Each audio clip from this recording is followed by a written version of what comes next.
السلام عليكم. لا تنسوا الاعجاب بالفيديو والاشتراك في القناة تشجيعا لنا لنستمر بنشر المزيد ان شاء الله. بسم الله والصلاة والسلام على رسول الله. هذا سؤال من عند أحد الإخوة المتابعين، نسمع السؤال ونعطوه الجواب إن شاء الله. السلام عم مختار. عم مختار، هذه الكهرباء شريتها جديدة، عملت لها شريتها قعدت عندي نهارين، بعد دخلتها الميكانيسيان، بدلت لها كروات دشان وفيدونج، وبدلت السيبار موتور هذايا والسيبار موتور هذا والسيبار موتور هذا، 3 سيبارات موتور. به المشكلة اللي فيها تو عم باش نخدم لكم تشوف. بسم الله.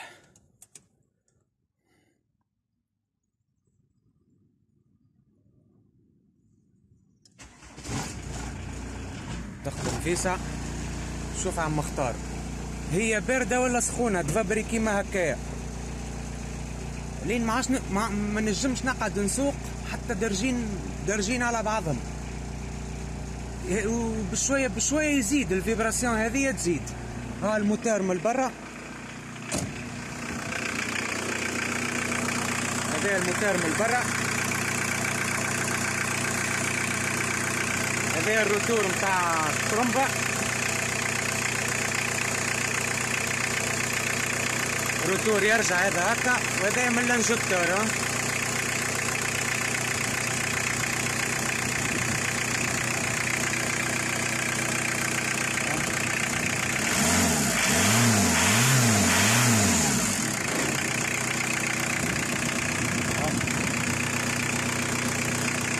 الموتور بكله يفبري.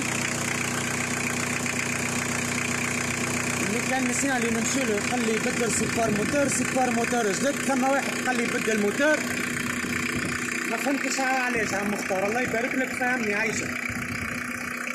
هاي من الداخل ما تنجمش تقعد في وسطها من الداخل.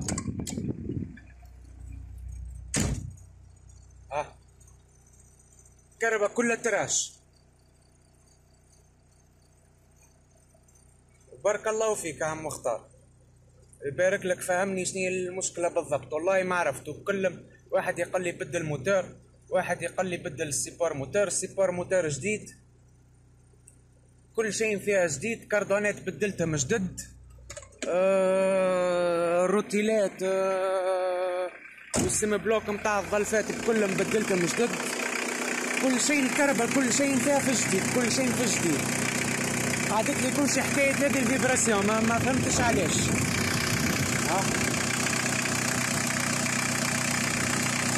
الله يبارك لك يا عم مختار. تو بعد ما سمعنا السؤال نعطوه الجواب إن شاء الله. بسم الله والصلاة والسلام على رسول الله. وأنت طبعا داخل السيارة أنا ما نجمش نحكم عليه لأنك أنت تسمع فيه، نجم نحكم عليه يعني حسب كل الاحتمالات اللي نقول لك عليها، كل احتمالات تفحصها. لأن لو أنا جيت أسوق في السيارة وداخل السيارة نقدر نفرق ما بين الصوت من السيبورات، من الحامل نتاع المحرك والسرعة، يعني السيبورات نتاع بوات والموتور، أو من المرميط، أو من المدخنة، أو من شيء معين نقدر نفرق وأنا داخل السيارة.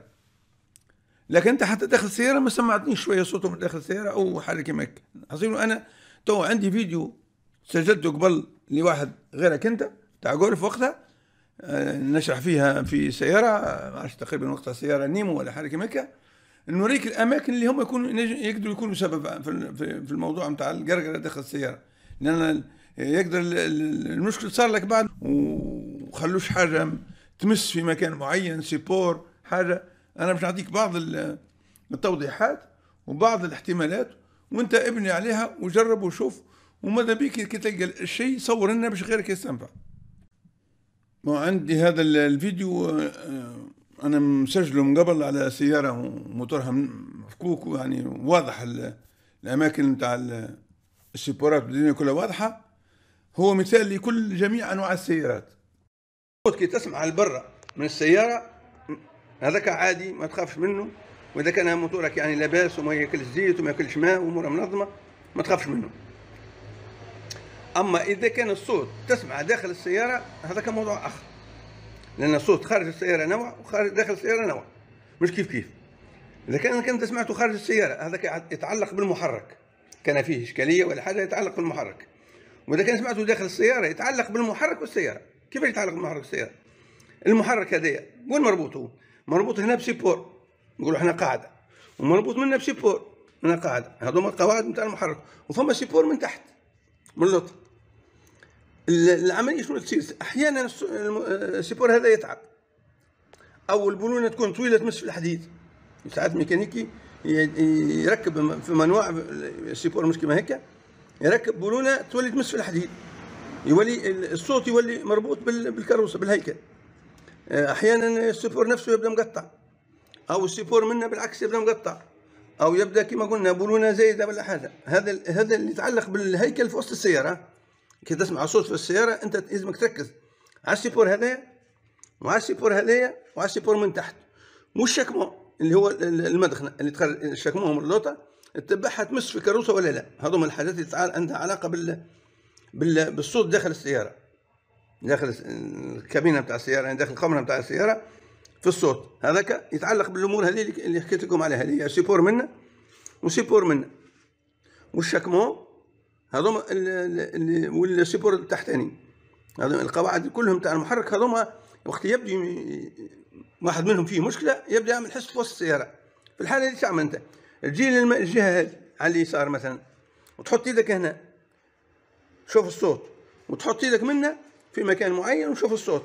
ديما في الحديد تحطه في الكروسه مش في الموتور. اذا كان الصوت موجود في الجهه هذه في الكروسه لازم في الطوله مش في الموتور، لا ابعد عن الموتور، شد حط في الطوله.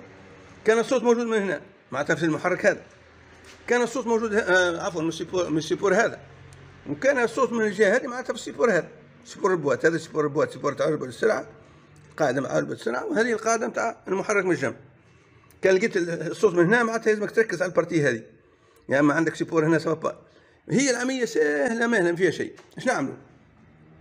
نجيو تحت السياره من اللوطه ونحطوا كليك تحت الكارتير، نحطوا لوحه باش الكارتير اللي هو الخزان تاع الزيت، نحطوا لوحه باش ما نطبقوش، ونرفعوا المحرك شعره حتى بالكليك نتاع السياره، يعني نرفعوا المحرك شعره ونسمعوا في وسط السياره. كل مره نحاول نطلع شعره.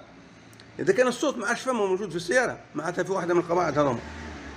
باهي في الحاله هذه نولي ننزل الكليك، نحط الكليك تحت علبه السرعه تحت البوات، ونشوف كان الصوت راح من الجهه هذه معناتها الصوت في السيبور هذايا في الجهه هذه في مكان معين من الجهه هذه، ما راحش نطلع منها للكارتير في اخره ونحط.